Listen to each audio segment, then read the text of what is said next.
Você já passou o dia completamente exausto e com a sensação de que não fez exatamente o que precisava fazer? Passou o dia todo resolvendo problemas e à noite, antes de dormir, parou e pensou: o que eu realmente produzi? A verdade é que estamos vivendo uma epidemia chamada ocupação.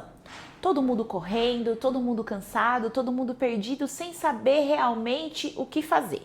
Tá todo mundo tentando dar conta e estar ocupado não é o mesmo que ser produtivo. E é sobre isso que a gente vai falar hoje. Porque produtividade de verdade não é sobre fazer mais, é sobre direcionar melhor a sua energia. Esse é o Fala Chefia, papo reto sobre gestão, liderança e realidade. Eu sou Marjorie Moraes, Head de Operações na BBZ Advocacia. Fica aqui comigo.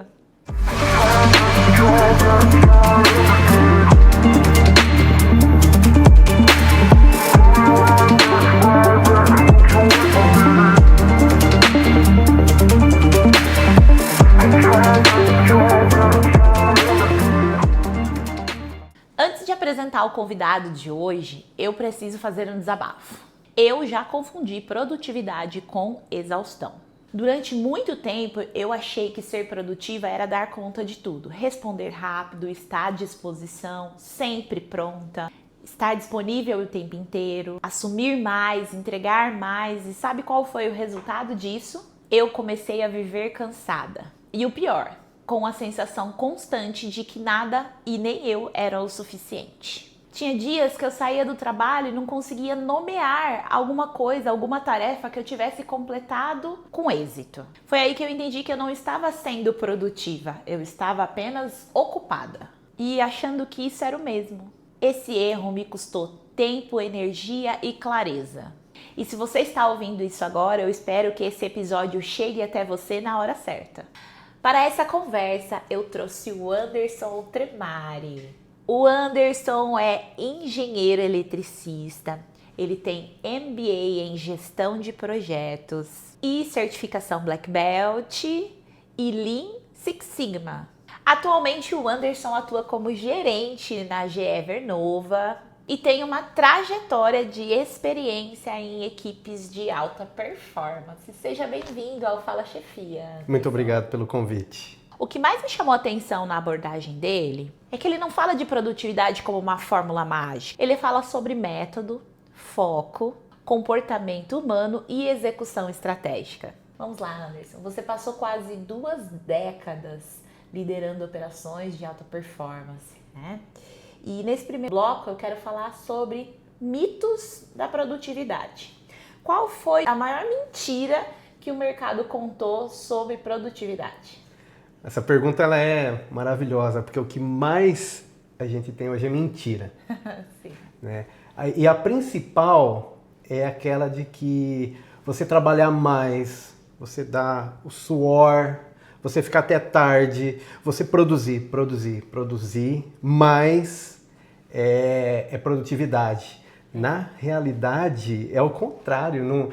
A produtividade é quando você produz aquilo que realmente importa, aquilo que agrega valor. Eu gosto muito de usar essa palavra. Agrega valor. Sim.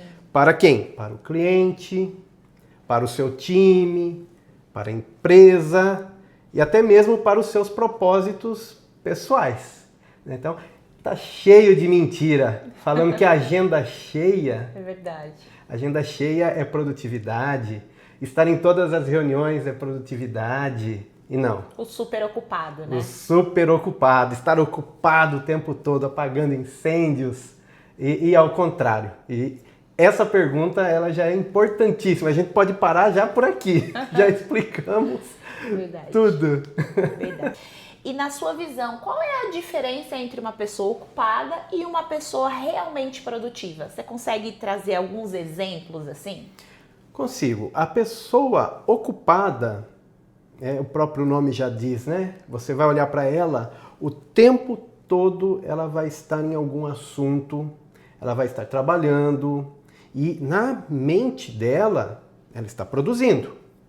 Sim. Só que movimento é diferente de avanço, né? A pessoa ocupada, ela fica o dia todo se ocupando daquilo que não agrega valor.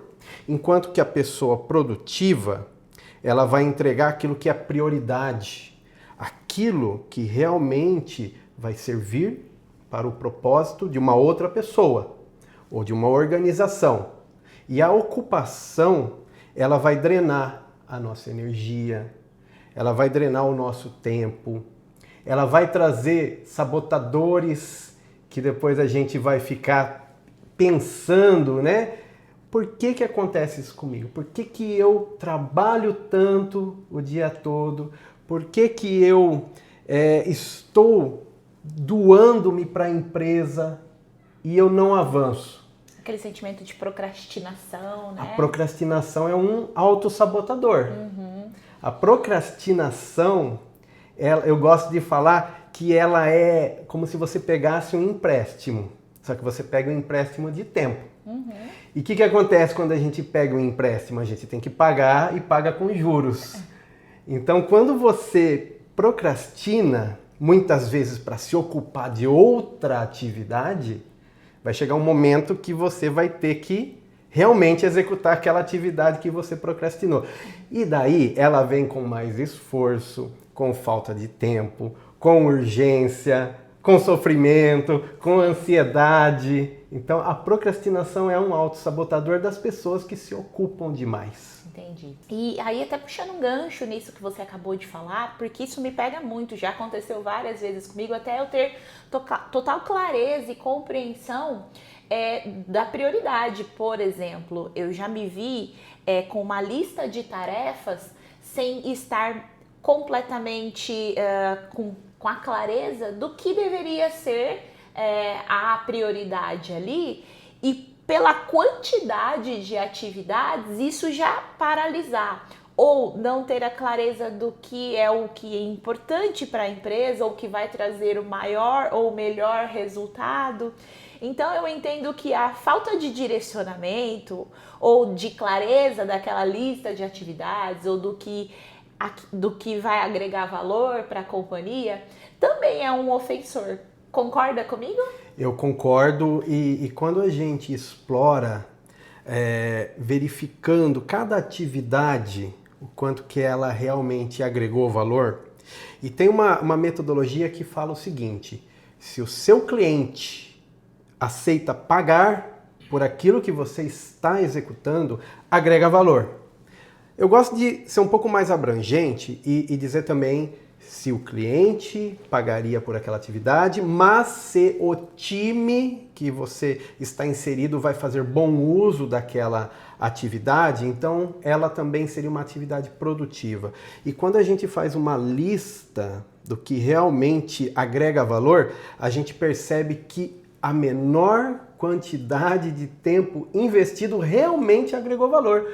O restante foram atividades que são, às vezes, necessárias e a gente tem que otimizar elas. Sim. E outras atividades nem deveriam existir. Tem uma brincadeira que eu gosto de fazer. Imagine que você vai sair de férias. Certo. Você vai voltar daqui 15 dias e ninguém vai realizar a atividade que você realiza. Qual que vai ser o cenário? Vai ter alguém realmente esperando aquela atividade ou colocou para uma outra pessoa fazer porque realmente era importante, ou não teve importância nenhuma? E a hora que você volta, você continua mandando aquele relatório, você continua entrando naquela reunião e você viu que não fez diferença. Isso é perigoso de se pensar. É verdade. Mas é esclarecedor. Sim. Se você nota que após o retorno das suas férias fictícias não faria diferença, é um alarme de que você deve reestruturar as suas atividades, as suas agendas diárias. Muito bom. Perfeito, Anderson. Agora eu queria trazer um pouco mais de realidade, até para quem está ouvindo a gente consiga se identificar, porque é desesperador você saber que você está sendo improdutivo, identificar que você está sendo improdutivo, tá, e agora? O que eu posso fazer? Por que tem tantas pessoas competentes que terminam o dia com essa sensação de fracasso? Acontece muito e Acho que o principal de uma pessoa competente naquilo que ela faz e que ela está com essa sensação de fracasso é primeiro entender que vão existir dias que você estará bem. Tem outros dias que você não estará bem. E tudo bem. E tudo bem. Tem que saber fazer essa separação. Somos humanos. E eu gosto muito de quando eu falo de produtividade, quando eu aplico a mentoria, lembrar que somos humanos. Faço muita analogia com máquina, né? Que o nosso corpo é aquela máquina que a gente tem que cuidar. Mas somos humanos. A segunda avaliação é de que uma pessoa pode ser extremamente competente, mas se ela estiver inserida num ambiente tóxico, um ambiente de falta de apoio, um ambiente de pressão no sentido errado, ela também não vai performar, não se sustenta. Descartando essas duas possibilidades, a terceira é o seguinte: uma pessoa que já se provou competente, eu gosto de fazer uma analogia com um atleta de alta performance, que já se mostrou competente. Certo. Quando ele não mantém a rotina de treinamentos, quando ele não mantém a rotina em cima da sua saúde psicológica, quando ele não cuida dos hábitos que sustentam a alta performance que ele tem, ele não vai mais ser campeão. E o mesmo acontece no ambiente de trabalho. Você pode já ter provado a sua competência, mas se você deixou de aplicar as técnicas, se você começou a ter autossabotadores que tiram a sua atenção, se você começou a procrastinar, começou a perder tempo e foco com o celular, vendo vídeos que não levam a nada. Nossa. E isso rouba a energia, mesmo a pessoa sendo altamente competente. Vai chegar no final do dia, vai vir aquela sensação de que ela não entregou nada, de que ela passou o dia se ocupando, sem movimento. Concorda que para a gente manter uma alta performance, a gente tem que se manter vigilante. É retroalimentação, né? Retroalimentação, se manter vigilante o tempo todo, focando a energia naquilo que importa. Perfeito. Muito bom. E é bacana esse assunto porque ele está atrelado a vários fatores que a gente identifica, que eu identifico no meu ambiente de trabalho, eu acredito que você identifique também no seu, e conversando com as pessoas, que são os fatores estressores, né? As pessoas que buscam a alta performance geralmente são as pessoas que têm problema de burnout, por exemplo, porque são altamente comprometidas. São as pessoas que têm problemas de ansiedade, mas tudo isso antevém uma sobrecarga. Começa com esse peso de parecer que está nadando e não saindo do lugar, tentando, mas não atingindo resultados. E muita gente não percebe que chegou no limite. E daí vai a minha pergunta para você. Na sua mentoria, na sua troca com com seus liderados, quando você identifica, como que você identifica essa sobrecarga antes de fato a pessoa entrar em colapso? Eu gosto de aplicar na mentoria uma metodologia que eu chamo de 4 quadrantes da produtividade. E quando você vai fazendo os testes, né, para identificar em qual quadrante a pessoa está, a gente avalia primeiro o bem-estar psicológico daquela atividade que ela está desenvolvendo. Ou seja, quanto melhor o bem-estar, menos risco dela sofrer com as atividades, sofrer psicologicamente. Sim. E se reflete também fisicamente, né? Com aquelas atividades, e o quanto que ela realmente está entregando. Então são 2 eixos que a gente avalia. E a gente acaba identificando que essas pessoas muito comprometidas, elas estão no limiar entre entregar com valor, mantendo o seu bem-estar, e entregar muito, mas sem manter o seu bem-estar. E quando você começa a perceber que você não está entregando adequadamente as suas atividades, acontece o contrário. Você já está com sobrecarga e você acha que você vai ter que trabalhar mais, você acha que você vai ter que varar a noite trabalhando. Que tá no esforço, né? Exatamente. Aquele esforço do final de semana. E daí a vida particular da pessoa começa a sofrer com isso. A gente começa a identificar problemas de sono, problemas nos pilares fundamentais, que eu gosto muito de dizer, o corpo, a mente, a espiritualidade e as interações sociais. E uma interação social que começa a ficar muito comprometida são aquelas mais íntimas. Parece que a pessoa, quando ela está com a sobrecarga, o mundo está contra ela. Nossa, é verdade. Né? A pessoa dentro de casa ali com a sua família não pode falar nada, que tudo é motivo para um conflito. Então, a pessoa com sobrecarga, ela entra num ciclo e que não vai ter fim se ela não procurar ajuda. E quando eu digo ajuda, é ajuda psicológica de verdade, Sim. de profissionais que realmente podem auxiliar este profissional.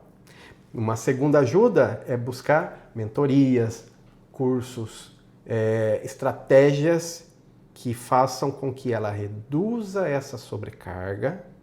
E a partir do momento que ela reduz essa sobrecarga, ela vai ter discernimento para começar a aplicar as metodologias de produtividade. Porque método sem execução não adianta muita coisa, né? Exatamente. Método aplicado no lugar errado, Sim. no momento errado, vai trazer mais ansiedade para ela. Mais sobrecarga, porque é mais um processo que precisa ser feito, mais um check que precisa ser preenchido. Você tem toda a razão. Sim. Porque, imagina, vou fazer uma mentoria, se eu não tenho o discernimento do que está acontecendo, você não vai conseguir se dedicar. Sim. Você não vai conseguir ter os seus hábitos. Então, quando chega nesse estágio, é ajuda profissional. Legal. Tem uma frase que eu gosto muito de falar e que provavelmente se você caminha perto de mim, você já deve ter ouvido, que é: aprenda a descansar e não a desistir. Porque eu já me deparei com várias situações muito similar ao que você acabou de trazer, das pessoas não reconhecerem que precisa parar, olhar o cenário e aí começar a agir. E entender que é uma deficiência, que precisa de uma ajuda, que precisa ter um tempo com a família. Então, o final de semana não vai ajudar você a eliminar a sobrecarga. Não, você precisa descansar para conseguir eliminar a sobrecarga. Eu vou abrir mão do meu intervalo de refeição, vou correr aqui para ser mais produtivo. Enquanto, na verdade, eu acho que o movimento é contrário. Para ser mais produtivo, a gente precisa de pausas. Exatamente. Até a máquina mais evoluída que existe necessita de pausas para manutenção. Quem dirá o nosso corpo, né? E quando eu digo esse descanso, novamente, é em cima dos pilares fundamentais. Então, uma boa noite de sono, uma alimentação saudável, sem excessos, né? A parte da mente, o pilar da mente, a gente tem que saber cuidar dele. O que mais acontece hoje são problemas mentais devido a um mau ambiente de trabalho que pode levar a um burnout. A espiritualidade é importante e eu não estou dizendo nada sobre religião, e sim espiritualidade, aquilo que faz os olhos brilharem. E o quarto pilar, social, como que você interage com as pessoas. Afinal, se a gente está num mundo onde tem tanta pessoa, é porque a gente tem que aprender a interagir de forma saudável com as pessoas. É a conexão com o eu aqui dentro, né? Esses dois últimos que você falou, e a conexão com o entorno, né? Com o que está ao nosso redor. Perfeito, maravilhoso. Adorei. Perfeito. Agora a gente vai falar um pouquinho mais sobre produtividade, sistemas e os famosos sabotadores. A gente já falou um pouquinho aqui, mas eu queria me aprofundar. Quais hábitos, Anderson, parecem ser produtivos, mas na prática tá roubando a produtividade? Eu acho que nesse mundo moderno o que mais tem são hábitos que a gente entende que seria produtivo e no final não são.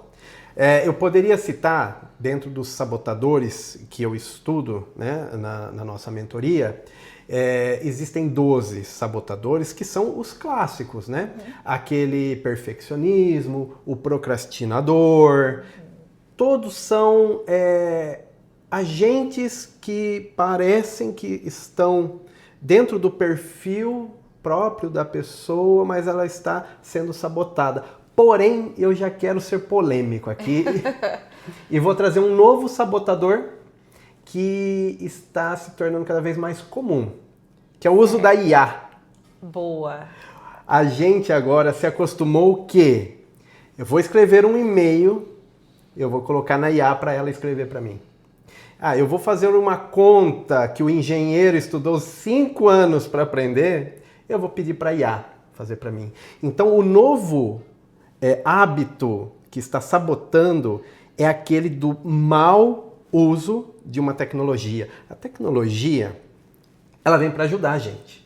A IA tem que ser muito bem utilizada para automação, para aquele pensamento mais profundo que demoraria mais tempo, mas não para tarefas básicas. Eu sou contra, nesse momento, utilizar para tarefas básicas, porque imagina, você poderia responder um e-mail em 1 minuto, mas daí você agora já está com receio de que você vai escrever errado. Daí você vai colocar aquele e-mail simples dentro de uma IA. Você primeiro vai ter que colocar o prompt correto. Ele vai te retornar um resultado. Daí você não gostou. E daí você vai ter que ficar conversando, indo, voltando, até lapidar na perfeição aquele e-mail que você poderia escrever em 1 minuto. Então, esse novo hábito do uso incorreto de uma tecnologia pode ser um grande problema daqui para frente para as empresas. Eu adorei esse exemplo, porque além de minar a criatividade, né? E a autenticidade, nós estamos deixando de ser autênticos, né? De fazer uso do nosso criativo e alimentando uma insegurança. Porque quantos e-mails já não foram respondidos sem o uso de uma tecnologia de um IA? Quantas tarefas já não foram absorvidas ou executadas sem isso? E que foi muito bom, com um resultado muito produtivo. Mas aí a gente se colocou nesse lugar de extremo, né? Vamos aos extremos das coisas. Achei interessantíssimo esse exemplo, porque eu já vivenciei situações de pedir uma tarefa, delegar uma atividade e voltar um relatório de IA. Eu falei assim, não, você é melhor do que isso. Você já me trouxe soluções muito mais aplicáveis e produtivas do que essa, que a tecnologia criou, que não tá bom, mas que eu acho que você tem potencial para executar de maneira muito, muito inteligente. E acho que o uso da IA, ela vai trazendo um certo conforto, porque a gente tem quem responsabilizar depois também, né? Exatamente. E tem aquele novo conceito do brain rot, né? Que é o cérebro derretendo. A partir do momento que você terceirizou uma atividade tão banal quanto responder um e-mail ou realizar uma análise simples, você automaticamente já está se colocando na função de ser substituível.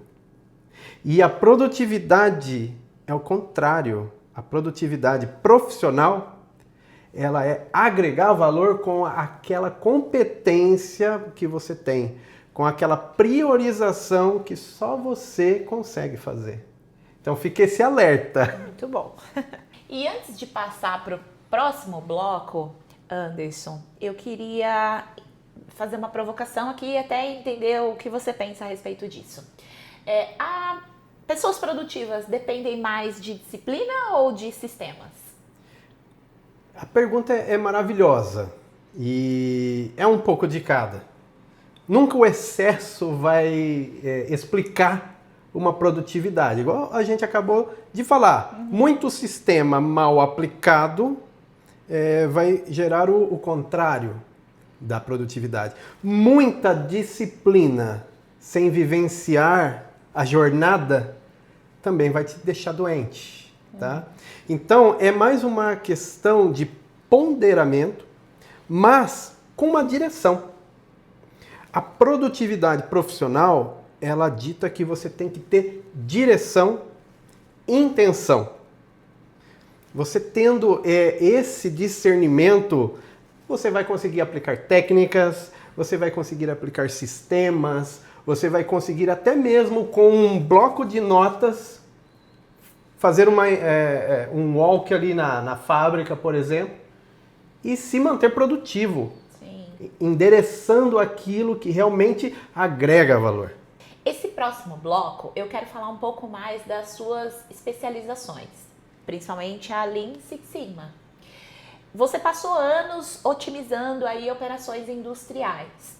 Qual o princípio desse universo mesmo que mudou mais a forma com que você pensa no trabalho individual?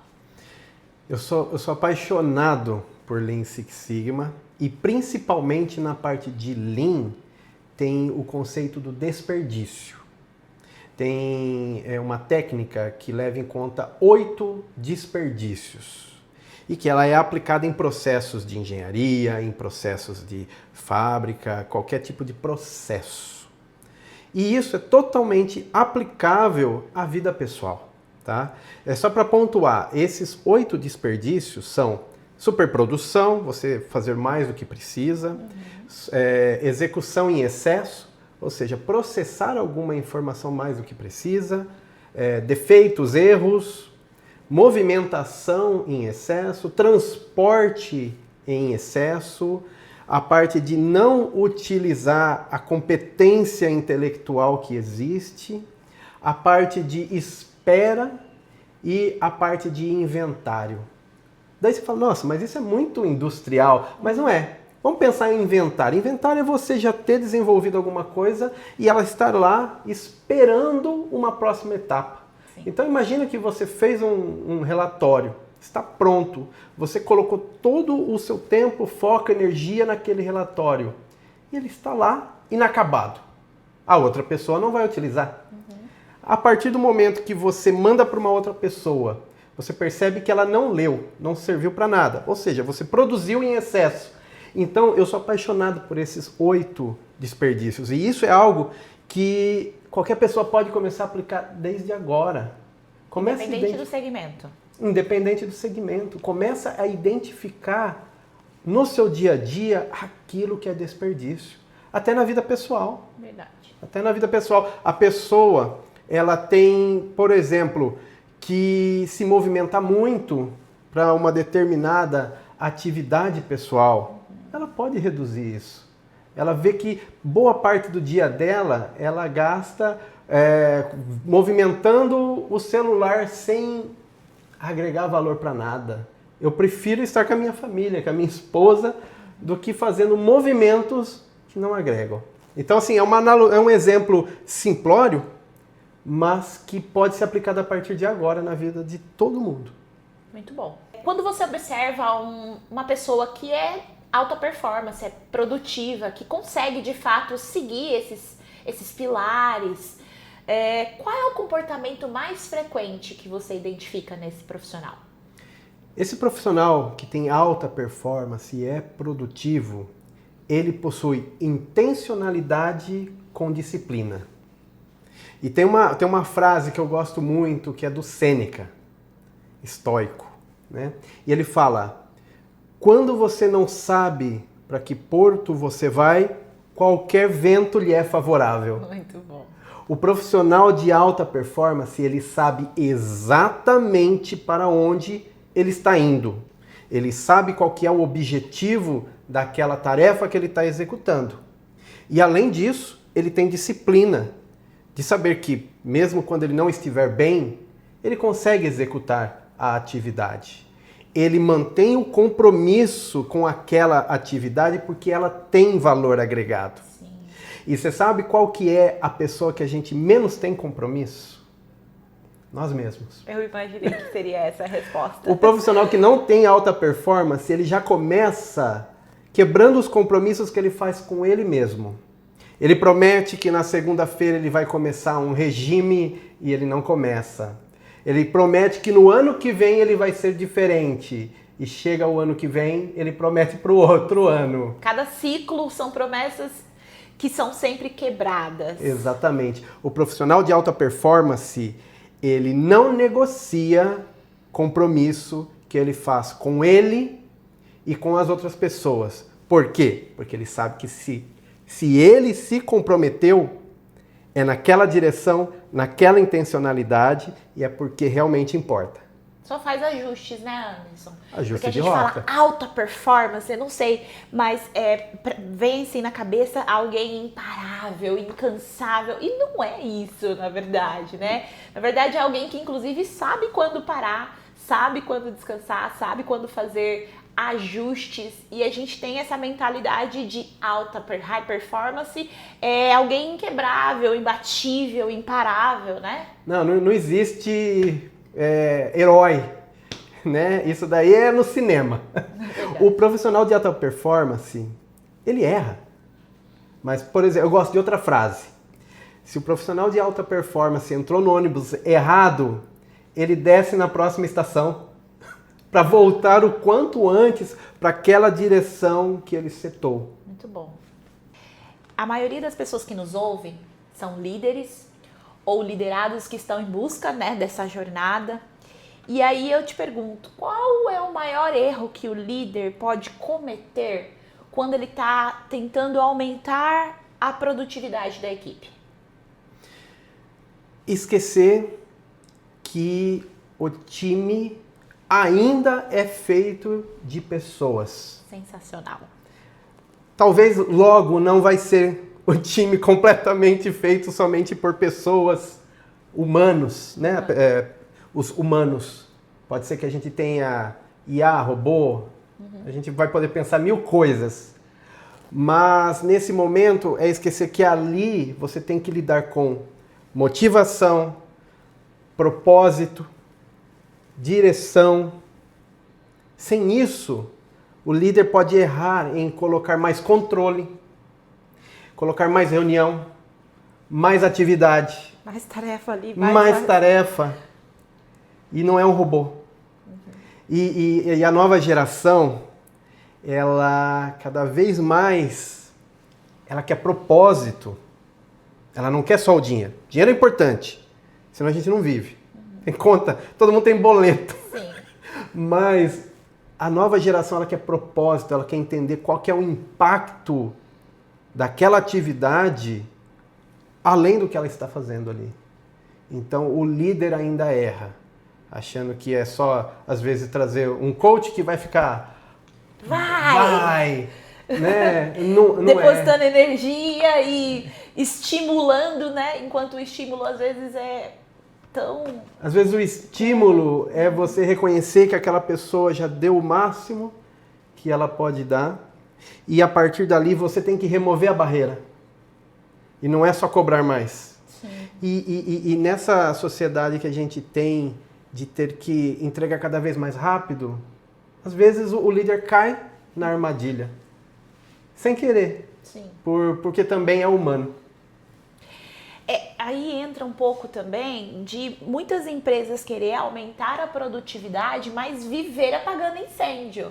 Não ter uma rota definida, não ter um critério bem estipulado, premiando a urgência. Tudo é urgente, tudo é para agora, tudo é importante. E como que é possível ter equipes produtivas nesse cenário? Num ambiente caótico e de urgência, pode existir produtividade, parece até um contrassenso. Pode existir produtividade, mas ela não se sustenta. Imagine um desastre e uma equipe de médicos vai trabalhar no ambiente caótico daquele desastre. Ele vai entregar o que precisa ser entregue com valor, salvar vidas, mas a gente não pode ter desastre todo dia. Não vai se sustentar. Então, a primeira avaliação que a gente tem que fazer desse ambiente que apaga incêndios vai novamente em cima de processos. Quando você começa a mapear os processos, reduzir tudo aquilo que é desperdício, aplicar disciplina ao processo também. Que as pessoas, né? Se a gente não mantém disciplina das pessoas, imagina do processo. Senão fica só mais um documento bonito guardado. Um documento bonito guardado e a hora que surge o apagador de incêndios, ele é o herói. Então tudo vai em cima de organizar, transformar em processos que agregam valor, porque também se a gente transformar em processo aquilo que não serve para nada, Sim. é perda de tempo. e na sequência manter a disciplina. De novo, é possível no ambiente caótico, mas não se sustenta. O concorrente já viu isso. O seu concorrente já viu que não se sustenta e ele já está trabalhando para mudar esse ambiente. Tem que ter isso em mente. É verdade. A gente já falou aqui bastante em vários tópicos sobre o que é produtividade, o que não é produtividade, já identificar o que é estar ocupado e o que de fato é ser produtivo. E a minha pergunta agora para ajuste de rota nesse penúltimo bloco é se quem está ouvindo a gente aqui agora perceber que está sobrecarregado, qual é o primeiro ajuste? Um ajuste de rota simples, mas impactante, que essa pessoa pode fazer? Coragem de entender qual é o seu limite. Até porque uma pessoa doente, uma pessoa em burnout, não vai mais produzir nada. Entenda que você está sobrecarregado, entenda qual que é o seu limite, imponha os seus limites. A partir desse momento, busque fundamentar os pilares. Como a gente conversou, é uma volta àquela base fundamental de saúde, de descanso, de discernimento da sua capacidade cognitiva. Se você começa a entender que você está sobrecarregado, pare agora. E as pessoas fazem o contrário. Acelera. Elas aceleram achando que tem que correr atrás do tempo perdido. Sim. E eu vou além. Eu acho que tem gente que está ouvindo aqui agora que está com pendência acumulada, com mensagem atrasada, com relatório por fazer. Eu quero usar o conceito da caneta BIC, o básico bem feito. Às vezes está parado porque está esperando o relatório que vai estar atrelado a um dashboard junto com o Power BI. Faça um relatório simples. Comece a eliminar as suas mensagens, talvez informando inclusive um novo prazo. Talvez você não tenha agora a resposta, explique isso, dê um novo prazo. Faça ajustamentos criativos para que essa sobrecarga se ajuste e você tenha clareza de como começar a direcionar melhor as suas atividades, as suas tarefas. Se regule, considerando esses pilares que foram ditos aqui, para que você consiga enxergar melhor as suas prioridades, a prioridade que vai agregar valor para a companhia, para o seu trabalho. Então, de novo, a palavra da vez aqui é para, calma, respira. E vamos olhar sobre uma outra perspectiva. Perfeito, Anderson. 3 ações práticas para essa semana. Para quem está ouvindo agora, já colocar em prática essa semana e depois me contar nos comentários se essa aplicação deu certo, por que deu certo, se não deu certo, por que não deu certo. Então, quais são 3 ações práticas que quem está ouvindo a gente agora pode executar? Vamos lá, na metodologia que eu aplico de produtividade, 3 ações práticas. A primeira eu já falei muito e eu não vou abrir mão. Fundamente a sua saúde, o seu descanso. Máquina cansada não vai trabalhar. A primeira, descanse. A segunda, avalie tudo o que você tem na sua agenda. Priorize aquilo que agrega valor e remova todas as outras ocupações. Essa é a segunda. E a terceira, execute com comprometimento. Não deixa aquelas vozes que ficam na cabeça falar para você adiar aquilo que você já planejou. Boa. Execute, finalize e esses são os 3 passos básicos para a gente ter uma semana muito diferente da semana anterior. Perfeito. E muito diferente não quer dizer que tudo vai correr exatamente como você está planejando aí na tua cabeça, tá? Porque uma coisa é a expectativa que a gente coloca, outra coisa é a realidade. E a realidade tem pneu furado, tem Uber que cancela, a realidade tem que você talvez vai ser encaminhado para viagem, para fazer alguma coisa fora. Tem tantas variáveis que a gente não controla, mas o que a gente pode controlar é a decisão. Decida agora mudar o percurso. Comece cuidando, durma bem, beba água. Se der, faça exercício físico, porque é muito importante. Se não der, tudo bem também. Mas já vai fazendo esses pequenos ajustamentos para fazer com que o seu dia seja mais produtivo. Que você seja mais produtivo e tudo pelo qual você se propuser a fazer seja uma entrega mais intencional. Então, para fechar essa conversa, que para mim foi muito boa, agregou bastante, me fez relembrar, inclusive, de me priorizar. Eu quero fazer algumas perguntinhas para você, um jogo rápido aqui, tá? Um hábito que mudou a sua relação com o tempo. Hoje, como homem casado, eu tenho o hábito de priorizar os momentos com a minha esposa. Eu enxergava produtividade pessoal de uma forma antes do casamento. Eu enxergo de outra forma agora. Eu enxergo essa relação do tempo bem investido de outra forma. Então, um hábito que eu não abro mão é o meu café da manhã com a minha esposa. Ai, que gostoso. É aquele momento que você coloca a sua mente naquilo que mais importa para a sua vida naquele momento. O tempo passa diferente a partir do momento que você coloca essa intencionalidade. Então já tem uma dica. Encontre aquilo que realmente vai fazer você ver o tempo passar de forma diferente. Perfeito, muito bom. Outra pergunta, um erro profissional que te ensinou mais do que qualquer curso? Você lembra de algum? Eu lembro. Mais uma frase. Que eu também aprendi e todo líder às vezes pode cair em outra armadilha, que é, sozinho você pode avançar mais rápido, mas em time você avança melhor.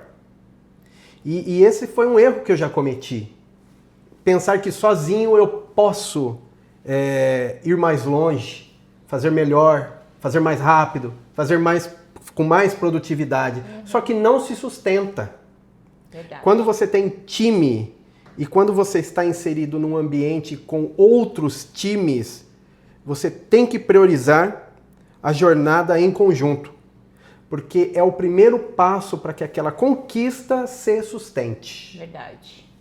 Bom, por fim, deixa eu ver aqui. E para finalizar, uma ferramenta que você não abre mão. Um bloco de notas. Físico ou no computador? Eu tenho os dois. Uhum. Porque físico no sentido de mesmo sendo físico é digital, sim, né? Sim. Mas é importante que você exteriorize a sua memória, exteriorize seus pensamentos, sua criatividade. Então, a todo momento, quando vem algum insight, eu estou anotando em algum lugar. A todo momento, quando eu tenho que lembrar de alguma coisa importante, eu estou anotando em algum lugar. Essa é mais uma dica, exteriorizar a memória, porque hoje a gente está inundado de informações. Estímulos para todo quanto é lado. Estímulos para todo lado. Passa 2 minutos, você já é levado para outro pensamento. E pode ser que uma grande ideia ou uma grande solução de problema ficou há 2 minutos atrás e você perdeu. Então, exteriorizar a memória num bloco de notas. Excelente. Esse foi o Anderson e esse foi o Fala Chefia, falando sobre produtividade. Muito obrigada, Anderson. Obrigado a você. Seja bem-vindo outras vezes. Fiquei muito feliz com essa iniciativa. Sucesso! É isso aí. Obrigada. Obrigado.